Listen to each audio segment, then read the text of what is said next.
Gente, tudo bem? Eu sou o Lázaro da Lacoste Contabilidade, uma empresa contábil aqui de Belo Horizonte, Minas Gerais. Mas, dependendo da situação, talvez a gente possa ser útil a galera de outras regiões também. No vídeo de hoje eu vou falar sobre empregado doméstico e legislação aplicável.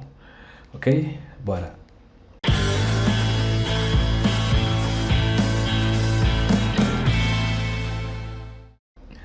Então, turma, empregado doméstico é quem presta serviços de forma contínua, subordinada, pessoal e mediante salário, de finalidade não lucrativa a pessoas ou famílias na residência destes, por mais de 2 vezes por semana. Então, caso a atividade fique até 2 vezes por semana, o empregador pode contratar um autônomo. Nesse card aí eu explico melhor como é que funciona a contratação de autônomos. E também o empregado doméstico não pode ser menor de 18 anos. Em 2015, com a publicação da Lei Complementar número 150, o contrato de trabalho de empregado doméstico ficou bem similar aos demais trabalhadores de carteira assinada. Então, tem que ter a assinatura da carteira, né? Hoje em dia, com a carteira digital, não existe mais a necessidade da assinatura física. Embora a lei não exija, é importante fazer os exames médicos, né? Admissional, demissional, periódico. O salário, a remuneração tem que ser de pelo menos um salário mínimo, exceto nesses estados onde existe a figura do salário mínimo estadual, que geralmente é um pouquinho a mais do salário mínimo. E também é previsto o contrato de trabalho parcial, que é o trabalho que pode ser de até 25 horas semanais, onde, nesse caso aí, naturalmente, o salário vai ficar, é possível que fique abaixo do salário mínimo, né? A carga horária de trabalho, exceto esse trabalho parcial de até 25 horas, é de no máximo 44 horas semanais. A lei prevê a figura da hora extra. A hora extra deve ser remunerada em pelo menos 50 a mais do valor da hora normal. Caso a hora extra seja em domingo ou feriado, a remuneração é de 100% a mais da hora normal. E tem também a figura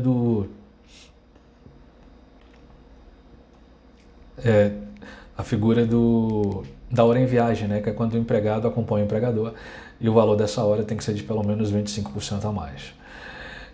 Tem que ter o controle de ponto e é previsto a figura do intervalo, né? O intervalo pode ser de 30 minutos, 1 hora ou 2 horas. Se for de 30 minutos, tem que ser acordado entre as partes, né? Tem que fazer um contrato escrito. Do salário não pode ser descontado, só pode ser descontado o transporte, né, de 6% do valor da remuneração, de no máximo 6%. E também a lei prevê a questão da inclusão do empregado em planos de saúde, médico, hospitalar, odontológico, mediante acordo escrito, mediante o acordo escrito, e esse desconto pode ser de no máximo 20%. Tá bom? Bom, o contrato de trabalho, em determinado aspecto, ele pode ser classificado por tempo determinado e por tempo indeterminado, né? Por exemplo, o contrato de experiência é um contrato de trabalho determinado. A lei prevê um contrato de substituição, quando o empregador, por algum motivo, precisou substituir o seu empregado antigo, digamos assim, por um novo. Esse também é um contrato de trabalho determinado. Esse último contrato, ele pode durar no máximo 2 anos, ou então até a volta do empregado antigo, digamos assim. Na prática, a principal diferença de um contrato para o outro é a figura do aviso prévio, né? Por exemplo, no contrato de experiência, que só pode durar no máximo 90 dias, passado esse prazo, ele se converte naturalmente em um contrato indeterminado. E nessa situação é importante a figura do aviso prévio, né?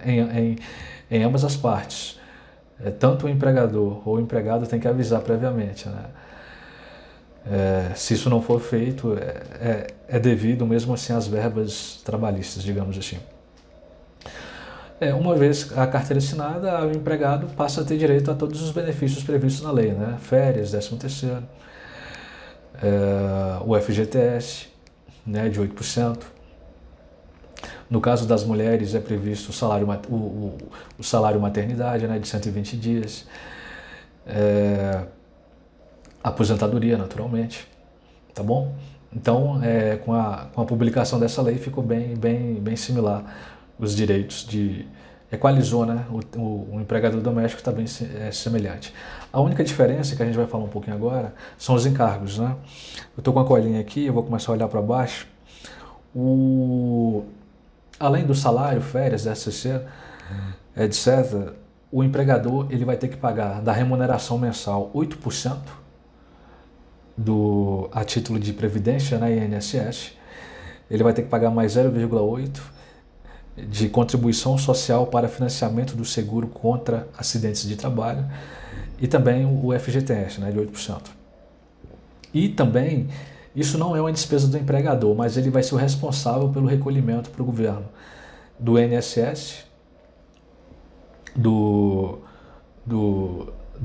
empregado, né? Ou seja, ele vai descontar da remuneração e recolher para o governo, e também o imposto de renda, caso a remuneração, né, a base de cálculo exceda 1.903 e alguma coisa. E tem também a figura do FGTS rescisão. Essa é a principal diferença, se comparado aos demais trabalhadores de carteira assinada, onde mensalmente o empregador recolhe 3,2% da remuneração. Só que, se a demissão for sem justa causa, quem tem direito a movimentar esses valores é o empregado. Já se for por pedido de demissão por parte do empregado ou justa causa, quem tem direito a movimentar esses valores é o empregador. Tá bom? Que mais? Esses são os principais pontos. Estou conferindo aqui se eu esqueci alguma coisa. O seguro-desemprego, é importante dizer, o empregado doméstico também tem direito, né, observando as regras do seguro-desemprego, que eu não vou falar hoje, né, geralmente é um salário mínimo por 3 meses.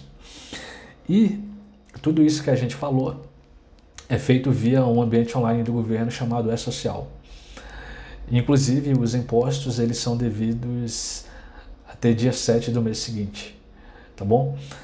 E além do E-Social, tem algumas outras obrigações, né? Tem uma que chama DIRF, né? Que é a Declaração de Imposto de Renda Retido na Fonte, que se tiver tido a retenção na fonte, né, o empregador também tem que entregar. É basicamente esses dois aí.